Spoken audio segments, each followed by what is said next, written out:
지난 시간에는 장익경 교수님께서 크게 이바지하신 심장학 발전에 대한 이야기를 나눴다면, 이번에는 장익경 교수님의 하버드의대 교수로서의 생활에 대해서 여쭤보고자 합니다. 장익경 교수님께서는 그동안 얼마나 오랫동안 하버드 의과대학교 MGH에서 근무하고 계신지요? 네, 이제 만으로 35년 됐습니다. 경희대를 다니던 학생이 이제 하버드 의대 석좌 교수로까지 근무하게 되셨는지 지난 여정에 대해서 잠깐 듣고자 합니다. 경희대에 나오면 하버드 석좌 교수 될 수 없는가요? 제가 본과 4학년 때 그 당시 조영식 학원장님하고 이원설 대학원장님이 계셨어요. 그분들이 주축으로 해가지고 앞으로 경희대학의 교원을 장기 투자죠, 일종의. 그래서 그 당시에 제가 알기로는 몇몇에서 사람들 뽑아가지고 여러 나라로 보냈어요. 일본도 하고 저 같은 경우에는 벨기움의 로뱅대학, 그다음 미국에도. 그래서 벨기움에 가가지고 일반내과, 심장내과, 그다음에 PhD.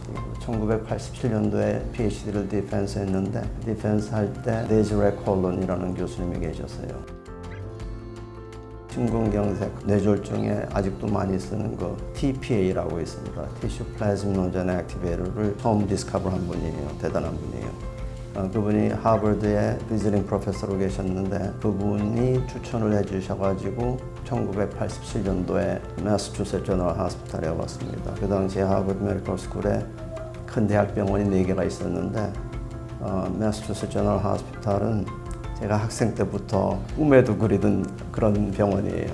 사실 그 집사람한테 허가도 맡고 그래야 되는데 너무 익사이트해가지고 물론 그저 택하겠다고 그 유러피안 트레이닝을 다 안 받아주니까 다시 미국에서 카디올로지 펠로우십을 했습니다. 같은 병원에서 35년간 일하면서 뭐 그렇게 하다 보니까 정교수가 됐죠. 그게 12년 전인가? 그러고 2년 반 전에 그 석좌 교수가 됐습니다. 하버드 의대 정교수가 이제 발령을 받기 위해서 평가 기간이 16개월이 걸릴 정도로 굉장히 까다로워서 교수님께서는 이제 동양인 최초로 하버드 의대 정교수가 되었던 것으로 알고 있는데 혹시 가능했던 이유에 대해서 교수님 개인적으로 어떻게 생각하시는지? 운이 좋았어요. 사실은 16개월보다 더 걸려요.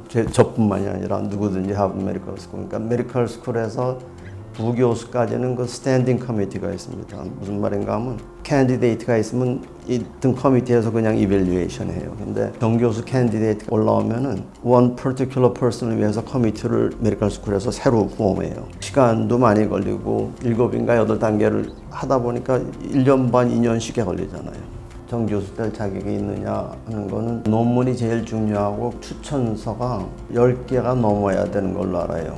그러니까 내부, 외부. 근데 사실 그때 이제 스태프로 나오고 이럴 때 과연 동양인 그리고 non-American medical graduate, non-Harvard 한 사람이 MGH의 interventional cardiology로 스태프가 될 수 있을까? 그런 걱정은 뭐 안 할 수는 없죠. 예를 들어서 저희가 논문을 쓰면은 그 잉글리시가 네이티브 이 아니잖아요. 할리그는 미국에서 나왔고 하버드 언더 하버드 메디컬 스쿨 올 하버드 트레이닝 이런 사람이랑 경쟁해야 되는데 그 사람들이 예를 들어서 논문 하나 쓰는데 10시간이 필요하다 그러면은 저는 100시간이 필요합니다. 그러니까 리비전도 많이 해야 되고 유일하게 그런 사람 꼭 컴피트 해가지고 저 사람은 내가 비트했다 이건 아닙니다. 저는 그렇게 생각한 적 거의 없어요. 제 자신의 목표, 제 자신의 일에만 포커스를 했는데 그러다 보면 어느 날 아니 내가 여기 있구나. 현재 경희대에서 이 에미넌트 스칼러 초빙 교수로 재직 중에 있으신데 이 초빙 교수 제의를 수락하신 이유에 대해서 여쭤보고자 합니다. 당연하죠. 경희대학은 제 모교니까 제가 돌아와가지고 페이백, 컨트리뷰션 하는 거는 당연하죠.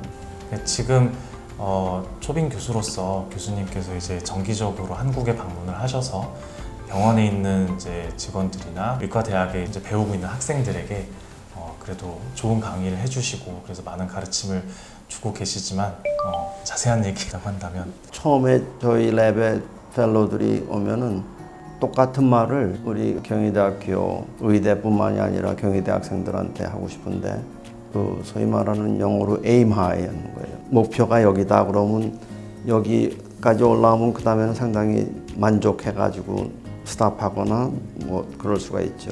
그러니까 처음부터 에임을 높게 하게 되면은 설사 거기까지 리치를 못 하더라도 상당히 높은 데까지 올 수 있잖아요. 그래서 제가 젊은이들한테 하고 싶은 거는 젊음이라는 이 자체가 분화되지 않는 세포거든요. 얼마나 높이든지 올라갈 수 있다는 거죠. 100%다 되지는 않겠지만 어떨 때는 90%라도 에임을 하게 되면 이미 거의 성공한 거고, 그러니까 목표를 높이 잡으세요. 그리고 매일 하루하루를 시간을 웨이스트하면 안 됩니다. 어떤 순간에서도. 한국인 최초의 하버드 의대 교수이자 세계의 중심에서 신장학의 발전을 이끌어가고 계시는 장익경 교수님을 모시고 말씀을 나눴습니다. 오늘 이렇게 만나 뵙게 돼서 너무 영광이고 좋은 말씀 해주셔서 진심으로 다시 한번 감사드립니다.